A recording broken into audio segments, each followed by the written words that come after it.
The Boruto universe is connected to the Naruto universe, but the characters are different, the storytelling is different, just a lot of junk is different. So we're gonna tell Boruto's timeline by itself. Also, we're just gonna stick with the manga arcs. I am not including the anime stuff, because let's just be honest, nobody liked that stuff. Maybe 1% of people liked it, and if you're a part of that 1%, I'm very sorry. But let's just go straight with the manga because I'll be honest, I fell off the anime a long time ago and all I really know at this point is the manga. Kinda. So let's do it. Welcome to the Amagi. Before we begin, only 25% of our viewers are subscribed, so if you're a fan of the video, please like and double check if you are subscribed, and with that out of the way, let's get into the video. So, Boruto and Himawari are born. One of them looks exactly like his dad, the other looks exactly like her mom. I like one of them more than the other, and I'll leave you to guess who it was. It's Himawari. Versus Momoshiki arc. A lot of years pass. The story basically goes straight into the Chunin exams. Boruto's friends want to take the Chunin exams, and so they try to convince Boruto, but Boruto doesn't really care. He's too busy cheating at Final Fantasy and planning Himawari's birthday. Himawari's birthday comes, and Naruto drops the ball by dropping the cake because he thought that he could pull one over on his family by only sending a shadow clone. That doesn't fly, and Himawari's birthday party is ruined. Poor Himawari. Boruto is pissed, and Naruto is revealed to be a bad father, or at least a very busy workaholic. I guess being president of the United Clans is rough on family life, but it's only about to get worse. Sasuke comes back to the village with a mysterious scroll he found in Kaguya's dimension after being attacked by equally mysterious people who look like Kaguya.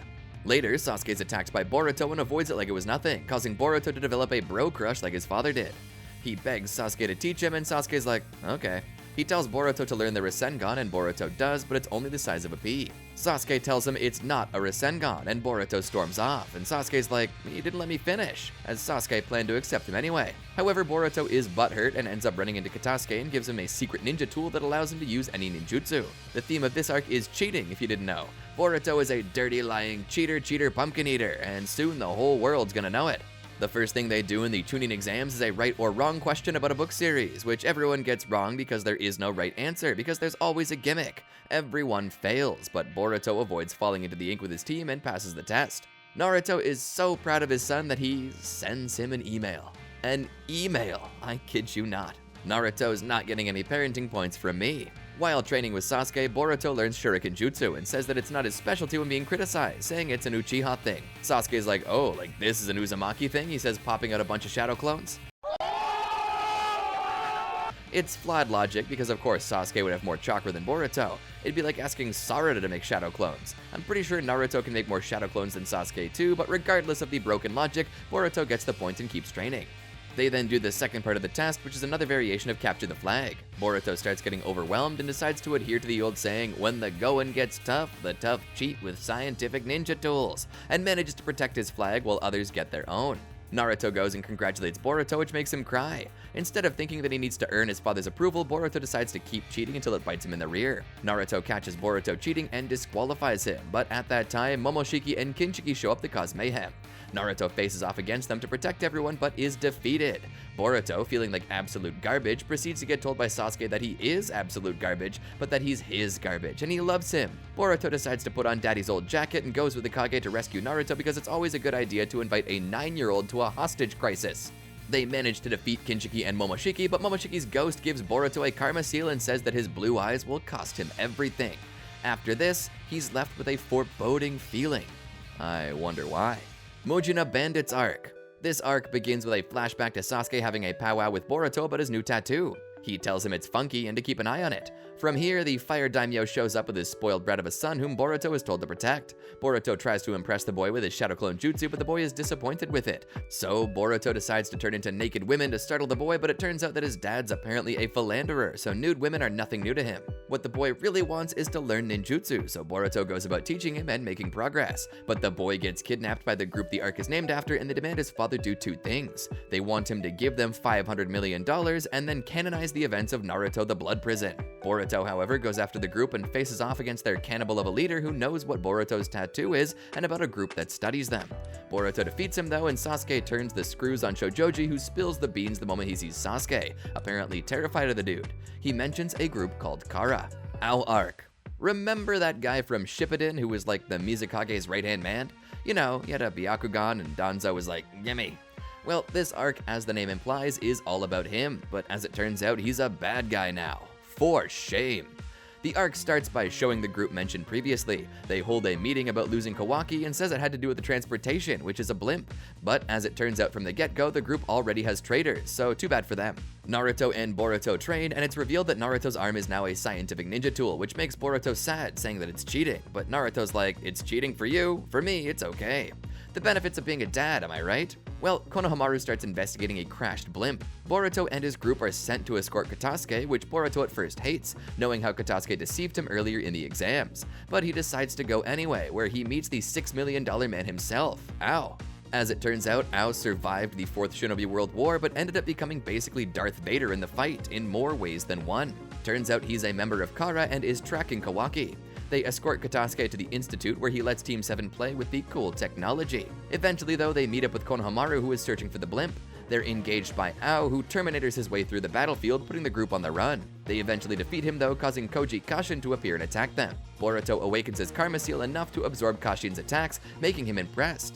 Koji leaves, and the group then discovers a mysterious youth who is definitely not going to become a threat to them in the future. Kawaki arc. So, the boy wakes up and isn't all that happy about being surrounded by a group of strange shinobi.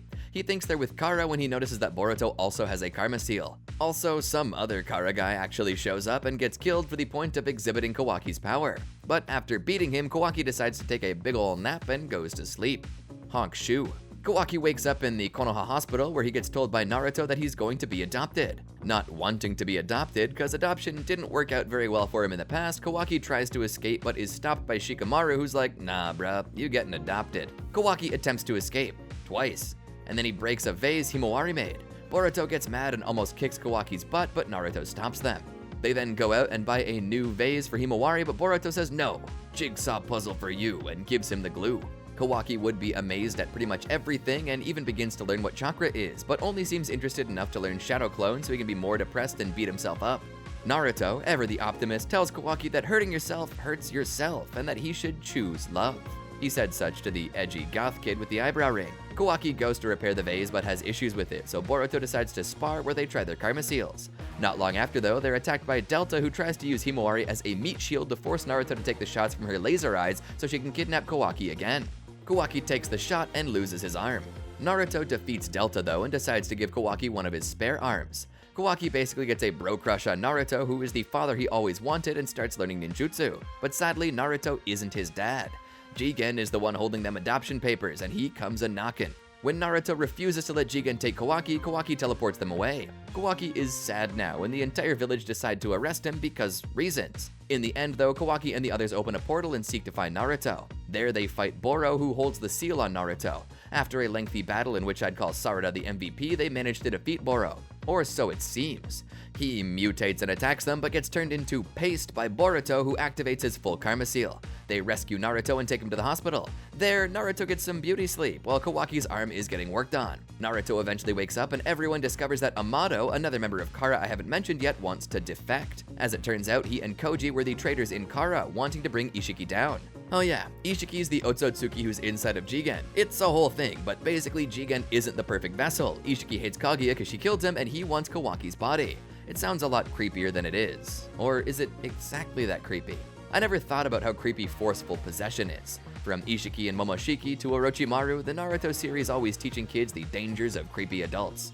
Jigen gets attacked by Koji, but Jigen displays that this isn't even his final form and transforms into Ishiki, which is awesome, except Ishiki will now die in 3 days if he doesn't get Kawaki back. So, deciding that the only way to get something done right is to do it yourself, Ishiki heads for Konoha. While there, Naruto, Sasuke, and Boruto all fight against him, prompting Naruto to awaken his coolest of all cool techniques, Baryon mode, which will never be used again. He uses it to shorten Ishiki's lifespan by like 3 days, but the cost is Kurama's life. Oh, the humanity. I guess Kurama's character arc was finished. Or maybe not, as you'll find out soon. But, this entire part of the manga was just kind of the author vehemently stating Naruto and Sasuke were not the main characters anymore by forcefully nerfing them. Why, Kishimoto-sensei? Anyway, Kawaki gives Ishiki the old what for and baits him into marking a Shadow Clone with his Karma Seal, only for it to go away because Karma is a bit, well, you get the point. Naruto has to say goodbye to Kurama, and Sasuke immediately loses his Rinnegan because Boruto gets Momoshikified for a while. Boruto eventually rips his horn off, but by this time it's too late. Sasuke is now chronically mid. Unbeknownst to them though, Ishiki's soul traveled to a new villain to tell him, I bit the big one. Avenge me, bro. Code arc. Code, angry that his daddy figure that he loved for some reason is dead, decides to get back at Konoha for kicking Ishiki's bucket. He awakens Ada and Damon, the first of which is only interested in the concept of love. He eventually goes to attack Konoha and attacks Kawaki, but Kawaki gets help from Boruto because they got the bro energy thing going. Code goes away, but because he's a very B-tier villain, he tries again later after only having his karma's limiters removed by Amato. What he didn't expect though is that Kawaki has his karma seal again despite Ishiki being dead, so Code's like, what is this new level of bullshittery you've pulled out? During this time, Boruto gets possessed by Momoshiki, and Boruto tells Kawaki to do the thing, and Kawaki does. He absolutely murderizes Boruto. Boruto gets stabbed so hard that he dies, but because Momoshiki would apparently rather be a prisoner in someone else's body than die, he sacrifices the remainder of his Karma Seal's DNA to save Boruto's life. However, Momoshiki is quick to inform Boruto that someday soon his whole world is gonna come crashing down, and when Boruto is a broken man, crying on the ground, it shall be Momoshiki who's there to feast upon his tears like an angry little leech. Code would escape, of course, but I don't anticipate him to become much of a threat considering the current state of the manga. I wouldn't even call him a B-tier villain anymore. He's more like F-tier. If Krillin became a Dragon Ball villain, I'd place him on a higher tier than Code. I got no respect for the Dracula wannabe. Big Brother arc. The Omnipotence arc. Boruto and Kawaki are trying to get past their drama, despite this literally being what they agreed to do and it working out well. Despite this, they keep it on the DL until Code tries attacking again. He attacks Amato's lab and kidnaps Amato, leaving Shikamaru to struggle with the fact that he just developed a crush on a 16-year-old. He explains that everyone who meets her falls in love with her except for people like Boruto and Kawaki, and for some reason, Sarada and Sumire. But anyway, Amato's being held hostage by Code, who threatens to kill him. That is until Amato looks to Ada and says, "For real? You hanging out with this loser? We got some real hotties in Konoha who are gonna play real hard to get with ya." Apparently, Amato's right about teasing Ada because she jumps ship with Damon quick, fast, and in a hurry she takes the long train to Konoha where she moves in with Boruto and Kawaki, the latter of which she chooses to be her beau. Kawaki doesn't like this though, and so he hits the dusty after realizing that Momoshiki is still in Boruto's brain. Boruto chases after, as does Sarada. Kawaki decides to become the next villain of the series and goes to Naruto's house and seals up Naruto and Hinata so they'll be safe in his Daikokuten dimension. He then attacks Boruto, but when it fails, he becomes public enemy number 1. He goes and cries to Ada about it, and like any good girlfriend would, she manually rewrites history to make her boyfriend look like the hero. Kawaki steals Boruto's identity and has Boruto cast out of the village. But after Sarada spontaneously awakens her Mangekyo Sharingan due to the injustice, she convinces Sasuke to follow Boruto. Sasuke does so, and they train for the next few years. 2 Blue Vortex!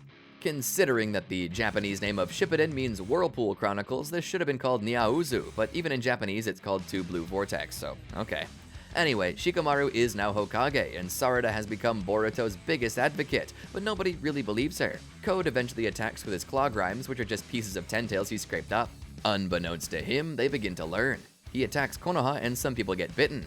Code seems to have the advantage until Boruto shows up and hits him with the Uzahiko. Kawaki is now spinning right round, baby, right round like a record, baby, until he agrees to take Boruto to the Ten-Tails. Code does this inadvertently, as Boruto uses the Flying Raijin Jutsu, because apparently Boruto is one of those fan OCs who can do everything Naruto, Sasuke, and Minato can do, has Byakugan and his own new special dojutsu which is better than all the others, and is also an Otsutsuki with no weaknesses or flaws. He discovers that the Ten-Tails has evolved into Tree People, and these Tree People are powerful. Eventually, Boruto returns to Konoha, where he tries to have a nice conversation with Sarada, but his boyfriend Mitsuki shows up and feels dejected, mostly because he thinks his boyfriend is Kawaki, but apparently he realizes it's not at some point. He fights Boruto, but Boruto is far more powerful now, as he's one of those do-everything Gary Stu OCs now. By this time, due to helping Konoha, Shikamaru is kind of trusting Boruto and is helping him out a little. After Boruto escapes Konoha though, the Tree People show up to find more books and Naruto. They find the books, but not Naruto. You know what they do find though? Sarada and Himawari, the latter of which is apparently good enough. So Jura, the lead tree person, chases after Himawari while Hidari attempts to eat Sarada. Boruto comes back to rescue his sister and his prospective girlfriend. During the battle though, Himawari is revealed to somehow be Kurama's new vessel. I mean, I'm not knocking it, but I just think they're throwing powers around and it's getting unrealistic. Like, the sudden nerfing of Naruto and Sasuke at the same time, and now the fact that Kurama reincarnated inside of someone as opposed to outside like every other time. I love the manga, but it's just trying too hard to shift focus and it's not doing well at making it believable. The golden age of Naruto is over and we must accept it. Oh, sorry. I slipped into depression mode for a second there. Anyway, Jura 360 no-scopes Boruto from like a million miles away and then rescues Hidari, who'd been turned into a little radish of evil. Kawaki shows up and they capture Boruto, and that's about everything you need to know to catch up with the series, I guess. Anyway, what are your thoughts on the Boruto series? It's fun and I'm gonna keep reading and enjoying it, but I mean, sometimes they try too hard and make it unbelievable. But maybe that's just me. Let us know your opinions on it in the comments below, and don't forget to like, subscribe, and ring the bell to be notified about our latest videos as they drop. Until next time, peace out.